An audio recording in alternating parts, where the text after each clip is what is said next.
Welcome to the Three Martini Lunch. Grab a stool next to Greg Columbus of Radio America and Jim Garrity of National Review. Three martinis coming up. So glad you're with us on this Monday edition of the Three Martini Lunch. More importantly, it's Martin Luther King Day. It's also the day where on Twitter, every person with a political agenda tries to convince you that Martin Luther King was exactly lined up with them, instead of actually spending time looking at the real legacy of Martin Luther King, which, of course, is that the promise of America is the promise for every American, regardless of race, and that we should be judging people on the content of their character and not their skin. So it's a good day to pause and reflect on Dr. King's legacy. It's also a day where we have good, bad, and crazy martinis, and we also have our Super Bowl teams. Neither of our teams, of course, were anywhere close. It'll be the Niners and the Chiefs. Jim, pretty obvious from watching both of those teams yesterday that our teams would have been annihilated, and it should be a good Super Bowl. It's really amazing to watch professional football, Greg, where the players know what they're doing. The coaches are terrific. Look, I'm really excited about it. This met a lot of my criteria for the what I wanted to see in a Super Bowl matchup. Greg, you got two great young quarterbacks. You got two really one amazing running offense, one amazing passing offense. Neither team is the New England Patriots, Greg, which is really important. And what's more, there's no Colin Kaepernick. Oh, the Niners would be better if they'd kept Kaepernick. No. Nope. Sorry. Apparently not. And congrats to the Niners. You're welcome for all those draft picks from the Bears, for trading up one spot to take Mitch Trubisky, which you used to turn into a vicious defense. But I'm sure it'll all work out for the Bears eventually. Indisputably, Greg, the Chicago Bears management built a championship team. It just wasn't the Chicago Bears. Just wasn't in Chicago, though, which is what they're supposedly getting paid for. All right, on to our good martini here. Tomorrow, the impeachment trial officially begins. I think for the most part, they're going through a bunch of motions tomorrow for exactly what the format of the trial is going to look like. But the upcoming trial was the focus of one segment, at least, probably multiple segments, on Meet the Press yesterday, where Georgia Senator David Perdue joined Chuck Todd. One of the things that Chuck Todd was worried about was whether or not the Republicans were being hypocritical here. In other words, if President Obama had been charged with what President Trump is charged with, would Republicans have the same attitude towards acquittal? And first of all, it's a fun exchange here as Chuck Todd mentions comments from Jeff Flake and how David Perdue responds to that, but then also how David Perdue explains how Republicans did act consistently with respect to President Obama. Jeff Flake wrote it this way, your former Republican colleague from Arizona, Jeff Flake, a former senator. Okay. Touche. But he said, he basically wrote in an op-ed, if President Obama did this exact same thing, would you be sitting here as comfortable defending what he did as you are President Trump? In Fast and Furious, he did exactly this. He withheld evidence from the House of Representatives, and the Republicans decided that it was not obstruction of Congress. The Democrats agreed, and we did not pursue it. Nancy Pelosi, Nadler, all said that that was not obstruction. And yet, in this case, when the president decides to use executive privilege, they now all of a sudden say, oh, no, that is obstruction of Congress. So it's a little bit hypocritical, I think, to see some of the comments that are coming out now versus what happened back in 98. Jim, we've talked for a long time about whether or not the abuse of power and the Ukraine allegations rise to the level of impeachment. Most folks on the right clearly don't believe so. I don't know that there's any coherent argument, since the Democrats won't fight the subpoenas in court where the executive branch took them, that somehow this constitutes obstruction of Congress. That is one of the weakest arguments I've seen in a very long time. Yeah, and it's a good point that this is getting less attention compared to the other article of impeachment alleging an abuse of power. We have a situation in which our Constitution sets up a separation of powers, and the Constitution sets up, so the idea is that when one branch of government gets into disagreement with another branch of government, it really should be settled by that third branch of government to be the tiebreaker, right? Sort it out, And executive privilege is exactly the sort of area where almost everybody in American politics would say, okay, the president needs to get unvarnished advice.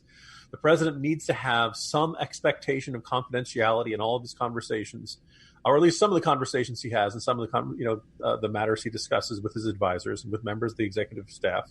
it doesn't extend to absolutely everything he does. It's somewhere in the middle. And then the question is, where do you draw that line? I think reasonable people can have disagreements about where the right place to draw that line is. And I think it's also very fair to say that the Trump administration has pushed executive privilege to probably about the outer edge of what anyone would consider to be reasonable.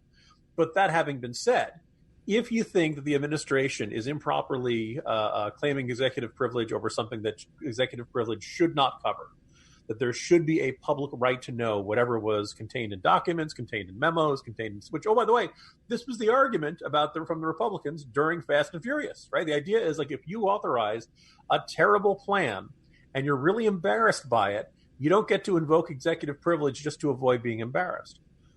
There was no case of, we need to, protect the person who's giving advice to the president or something like that.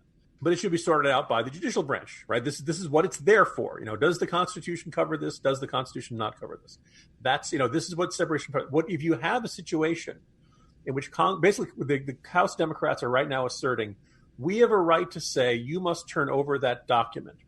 And if you claim executive privilege, we will tell you, no, you can't invoke executive privilege.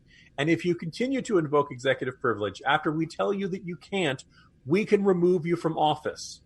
Right? All the decision-making remains in that one branch of government. There's no interaction with the judiciary or something like that. And that's why I think that's a shaky one there. By the way, it'd be very interesting to look back. So I know the House held Eric Holder in contempt of Congress. I'd be very curious to go back to see whether Jeff Flake ever had similar comments. Because that was back when Jeff Flake was conservative, Greg. Yeah, he was still in the House then. A long time ago. He was still in the House then. It was only the Senate when he became a squish. I love Jeff Flake telling senators what to do because, he was so concerned about the way President Trump was conducting himself that he decided not to run for re-election. That's not how I would do it, fellas. Okay, yeah, thanks, Senator. That's great.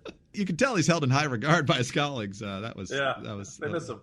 All right, let's move on to our bad martini now, Jim, and let's talk about what's happening in Richmond today. We are recording this just after noon on Monday, and as of right now, everything seems peaceful. Huge crowd gathered, as usual, the media underestimating the size of a roughly conservative crowd. I'm not sure that everyone who's in favor of the Second Amendment is a rock-ribbed conservative, but it's probably fair to say that most of them are.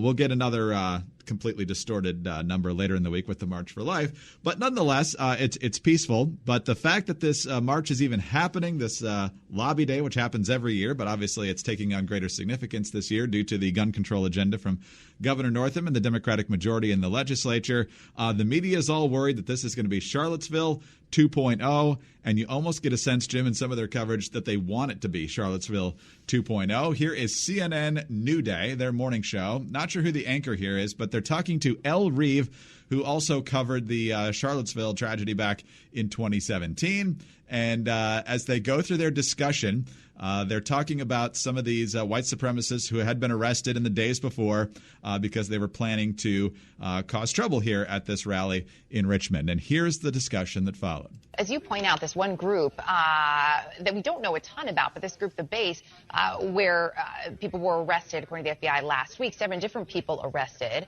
Why is this rally attracting some of those folks?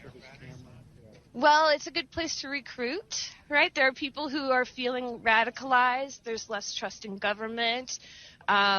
They're already maybe doing military exercises. They know how to shoot. The Base is a survivalist white nationalist organization. They're very focused on what happens with the collapse of society. Like, could they keep going? Could they gain power? Jim, we'll get to another less incendiary clip a little bit later, but it is another example of the pathetic nature of the media today. So basically what CNN is telling us here is if you don't trust government, you're pretty much susceptible to being a white supremacist because you're pretty much on the same ground. From decision-making like that, Greg, they must have been talking to Department of Homeland Security Secretary Janet Napolitano, right? He was the one who wrote up that memo that said, if you're looking for extremist domestic terrorists and white nationalists, a lot of them like to have the Gadsden flag, which, of course, was the Don't Tread on Me flag used by the Tea Party movement and all that stuff. It was their description of what they considered to be a domestic terrorist. And the traits associated with lots of law-abiding, conservative, oftentimes rural Americans was pretty much indistinguishable. And if you're in law enforcement, you got to be looking at this and saying, particularly in some rural communities, and you're like, you just described like 50% of the guys in my community. you got to narrow it down. I can't decide that anybody who's got I don't trust the government bumper sticker is getting ready to blow up the federal building somewhere in the Midwest. It's just not, it's pretty clearly a smear. We got this weird incentive structure, Greg, in that the base, by the way, is what Al-Qaeda translates to. Right. So my first thought, Greg, is that the white nationalist marketing department really needs to go back to square one and rethink this one. I'm sorry, guy. I'm sorry. Was Hezbollah taken? We are the party of God. That's problem number one. But so they say we're going to show up here. We're coming. And, on the one hand, law enforcement does have to take it seriously. On the other hand, because this is a relatively new group, you never know if this is, two guys in their basement or whether this genuinely is the sort of situation where you could create another circumstance like Charlottesville. The fact that Ralph Northam, and we in Virginia are lucky, Greg, to live under such an inherently trustworthy governor, just a broad bipartisan respect and appreciation about he's always clear. Probably if there's any subject that we trust Ralph Northam on more than anything else, Greg, it's got to be race, right? Clearly. He gets this information. He says he's deeply disturbed by this. They have to put on all kinds of new security procedures. They have to fence off the area. He's acting like he's fully expecting some sort of all-out civil insurrection or something like that. It is worth noting, and obviously people just heard that segment from CNN that really made it sound like this ominous thing. Right before we started taping, Greg, I believe Kate Baldwin is there and talking to Sarah Ridner, their correspondent right there on the ground in Richmond. They said that the threats which caused Governor Northam to call for a state of emergency, quote, have simply not emerged. The police are very clear in saying they have not had a single arrest during this rally, and we have been standing here all morning. I'm knocking on wood. That was right around noon today. Hopefully nothing else happens in the afternoon. Right now, this looks like an unbelievable amount of hype about a potential threat that did not emerge.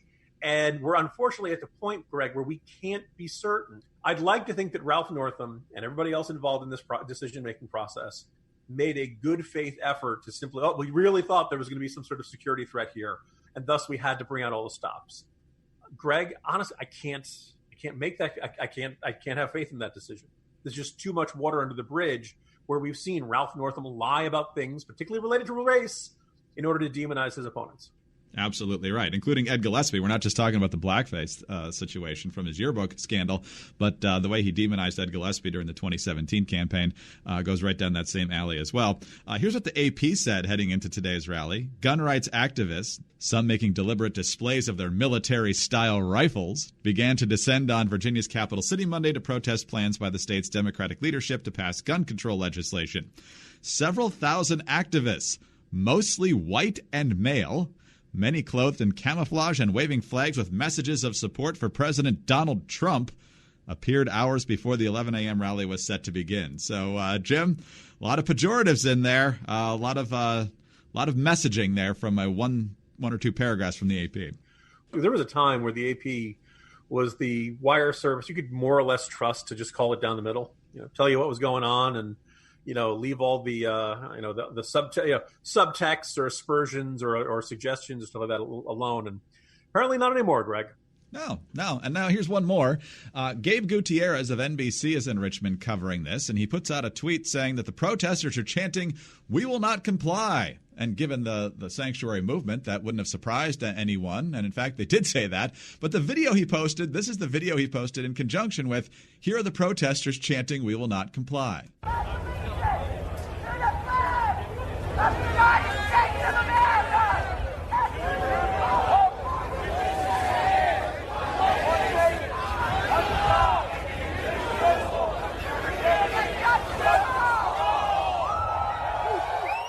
So if you missed that, that's the Pledge of Allegiance, not people chanting, "We will not comply." He got a lot of pushback, so then he posted video of people chanting, "We will not comply," and said, "I told you that's what they were chanting," not even admitting that what probably happened is he just goofed up his clips, but he can't even admit that he posted the wrong clip. So there's your media in 2020, Jim. Yeah, look, we all make mistakes. But if you want to talk about the kind of, arguably small mistake, seemingly small mistake, maybe is a good way of putting it, that ends up just pouring an enormous amount of gasoline onto the fire. Before I saw the second clip, which by the way, some time went by, when he first initially posted this, and he says, they're chanting, we will not comply. And then you listen to it. It's the Pledge of Allegiance. I was ready to say, dear NBC News, I'm sure he's a very nice guy, but he seems to hallucinate things that aren't happening. And that's a very bad trait in a reporter. Now, obviously, it did happen a few moments later. He mixed up the two bits of video that he was putting out on Twitter. Okay, it happens. But having said that, it really does. When you come out and say they're doing X and the evidence you present is not X, is in fact Y, people are going to look at it and say, there they go again. The media is lying about us. They're so committed to a narrative that makes us look like a bunch of gun-toting maniacs that they will lie about us, et cetera, et cetera. Now, look, this we will not comply. Greg, what is it called when what is it called when you are at a protest? They tell you to leave and you don't, and you end up getting arrested. Resisting arrest. Right? I mean, it's non-compliance. It's that happens all the time in American politics. And usually you go to, they take you down to the station, you get a ride in a police van, they book you. It's like a $50 fine. Mostly, it's not, something. You're going to be in jail for a long time. Non-compliance, right? It is that sense of we will not comply. I have decided that your law, even if it is legal, is unjust, and I will do peaceful resistance. Right? This is a strong tradition of this in American life. Some people would argue that's exactly what changed this country, right? So this idea that by chanting we will not comply. This is not saying we will overthrow the government. This is not saying we're going to, it's so clear they wanted this to turn into something ugly and horrible and something that would demonize every gun owner in Virginia. And it hasn't turned out to be that. And I don't, ideally you look at this and say that people go, oh, we got this wrong. Okay, we got to do differently next time. Greg, I hate to say it, at this point, I have no reason to believe they will learn anything from this experience. No. They picked an odd holiday to condemn large protests, too. That's curious to say the least. But anyway. Greg, I have heard the FBI is wary of these organizations. And if there's anything we should remember on Martin Luther King Day, you can always trust the assessment of the FBI. They would never overstep their bounds when it comes to investigating different protest movements. If anybody can determine a legitimate political grievance from an illegitimate one, it's the Federal Bureau of Investigation.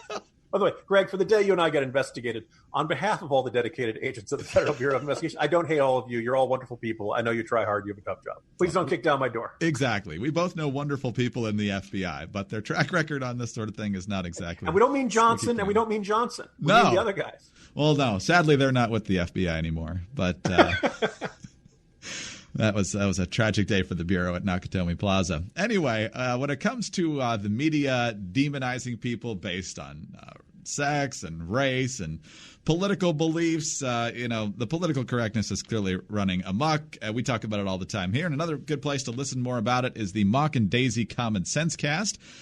Two women, also known as Chicks on the Right, Mock and Daisy. They talk about everything from parenting to social media, the dangers of political correctness, the importance of marriage. They talk about the issues that actually matter to you. They're smart, they're funny, they're conservative, and most of what they talk to is eventually tied back to something political, but a lot of it strikes close to home as well. So you don't want to miss that.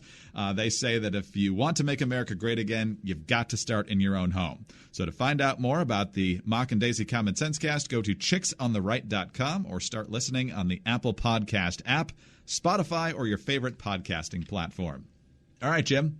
Let's go to our crazy martini now. And in a move reminiscent of LeBron James's decision, and not the decision to kowtow to China, but his free agent decision about a decade ago to leave Cleveland and eventually sign with Miami, the New York Times decided to make a big PR splash with, hey, which Democrat are we going to endorse? So they even were part of some sort of TV show about interviewing all the candidates and eventually coming up with an endorsement that got revealed on Sunday. So a lot of speculation along the way. And in the end, they didn't have the clarity of LeBron James because he at least chose one team. The New York Times chose two. They've decided that there's three ways forward in America. There's the Trump way, which they clearly hate. Or there's the moderate Democratic way, the realist way as they put it. Or there's the progressive Democratic way. So they decided to make one Democratic endorsement in each of those two camps. And for the progressives, they picked Elizabeth Warren. And for the realists, they picked Amy Klobuchar. So they said they were picking the two people best fit for America to lead on those two different ideologies. Jim, I happen to think those were the only non-white males still in this race. So that's probably why they went in that direction. But what do you make of it? So a couple of days ago, I heard, or I should say, one of my National Review colleagues heard through the grapevine that the endorsement was going to be a surprise, and we kind of like, oh, I mean, obviously there was no way of verifying what it was going to be until it came out. But we're like, okay, well, you by everybody's first guess, the candidate who appears to have been genetically engineered in a lab to be the perfect New York Times editorial board candidate is Elizabeth Warren. They, yes, simply, they're the New York Times, they're the establishment. Yeah, but if you read the editorials, they've been drifting pretty far left lately. And so the question was, okay, would they go with Biden? He's the safe choice.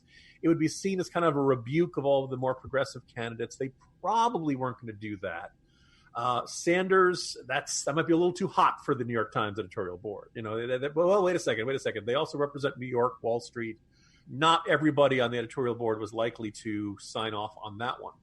They've been recording all of their interviews with the candidates, which actually I think is a terrific idea. And they had this exchange where they basically, one of the questions to Buttigieg was a version of like, you worked for a company that fixed the price of bread. And it was this, economically illiterate diatribe in the form of a question. And Buttigieg is like, I work for a consulting company. My client was this one. I was not, when they were doing the price fixing the bread, it was not when I was there. Nothing I did for that company related to this issue at all. Buttigieg kind of slapped him down. It was kind of satisfying to see that. So, okay, he lost that guy. They're definitely not going to endorse Buttigieg. But here's the thing. So I would encourage people, if you care, and I understand there's probably some listeners out there who'd be like, oh, I don't care. But if you want to do a little bit like criminology of trying to figure out, okay, what's going on behind the scenes in the New York Times? How does that institution work? How do they reach their decisions? First of all, read the editorial because it doesn't treat the two candidates equally. It is not, they're both perfectly equally good. They say nice things about almost all the candidates, but the section about Warren is not really it's mixed. There is a forthright acknowledgement of some of her flaws, and I think the section that just kind of jumped out at me is where she says, quote, she sometimes sounds like a candidate who sees a universe of us versus thems, who in the general election would be going up against a president who has already divided America into his own version of them and us. Warren often casts the net far too wide, placing the blame for a host of maladies, from climate change to gun violence, at the feet of the business community, when the onus is on society as a whole. The country needs a more unifying path. Greg, this is the endorsement. Imagine what they'll say when they don't like her. So, that's kind of interesting. But then you read this, so that's like the first third. Let's say the first quarter of the editorial kind of lays out their thinking. The second quarter is about Warren, and it includes praise. No two ways about it. And it basically is this acknowledgement that they're not sure that, electing a Democrat is going to fix the country. They think it needs something much bigger and bolder and more radical. But then the second half, really, it's like a love letter to Amy Klobuchar. Saying this as somebody who doesn't, would probably never vote for Amy Klobuchar and don't particularly find her appealing as a presidential candidate, they make probably about as strong and persuasive a case as they can, pointing out that she has worked with Republicans in the Senate and she has managed to get stuff done. They say she's the very definition of Midwestern charisma, grit, and stick-to-itiveness, et cetera. In other words, this second half is a really full-throated endorsement of Amy Klobuchar. There aren't really any caveats other than, well, we're just not sure she's going to win. So it thinks to me, Greg, I look at this endorsement and I see an editorial board that really wanted to endorse Amy Klobuchar and just Amy Klobuchar. Greg, I want you to imagine the scenario where the New York Times doesn't endorse Elizabeth Warren, like a week before the Iowa caucuses. I mean, that dooms her, right? That's that's it. She's already in fourth place in most of the polls. But at least it's a close fourth place. This would be a stake in the heart. And the other thing is that Amy Klobuchar probably isn't going to get any delegates unless she has this magic last-minute surge, which, by the way, these sorts of things have happened in Iowa in the past. It's not crazy and unthinkable, but she's usually at the, most polls, she's at that 7, 8, 9%. And you need 15% to walk away with any delegates. So if Klobuchar gets nothing on February 3rd, does she quit the race? Oh, I think so. New Hampshire's not going to be better for her. Nevada's not going to be better for her. South Carolina's not going to be better for her. And on Super Tuesday, yes, Minnesota votes, but they have 14 other states. So for Amy Klobuchar, it's surprise everybody in Iowa or go home. And I suspect the New York Times editorial board is we're going to endorse somebody and she's going to come in fifth in Iowa. And I think that frightened them, and I think they backed away. So anyway, that's my take, probably more than most people care. But for some of us, the inner workings of an institution like the Time are pretty interesting just from a purely sociological point of view. True. And I think Bernie will actually try to make hay out of this because now the corporate industrial media is going for Elizabeth Warren. She can't possibly be the true progressive in this race. And you mentioned Klobuchar. And if she doesn't get any delegates or doesn't do very well at all in Iowa, she should get out. But if she follows the John Kasich model, she will stay in. She'll win Minnesota. And that'll give her an argument to stay in for 2 additional months while getting creamed everywhere else around the country. I know she talked about her family a lot, Greg. Was her father a mailman? I think that's the trait. I think that's the gene that carries the stay in the race for too long. The other way is the argument is that whether this was seen as a backdoor way of kneecapping Biden by making the argument that, well, we're going to endorse Warren because we really want her. But if we want to help anybody else, we want to help the other moderate who nobody thinks has a real shot of winning the nomination. That's a 3-level chess approach of thinking about why they made the decision the way they did. Well, we'll see if the Iowa voters care what the New York Times has to say. It is interesting to check out, though. And so, Jim, crazy start to the week already. See what we have tomorrow with the impeachment trial beginning in earnest. Can't wait, Greg. Can't wait. Jim Garrity, National Review. I'm Greg Corombos, Radio America. Thanks for being with us today. Please subscribe to the podcast, leave us a great review, and join us on Tuesday for the next 3 Martini Lunch. Have a great day, everyone.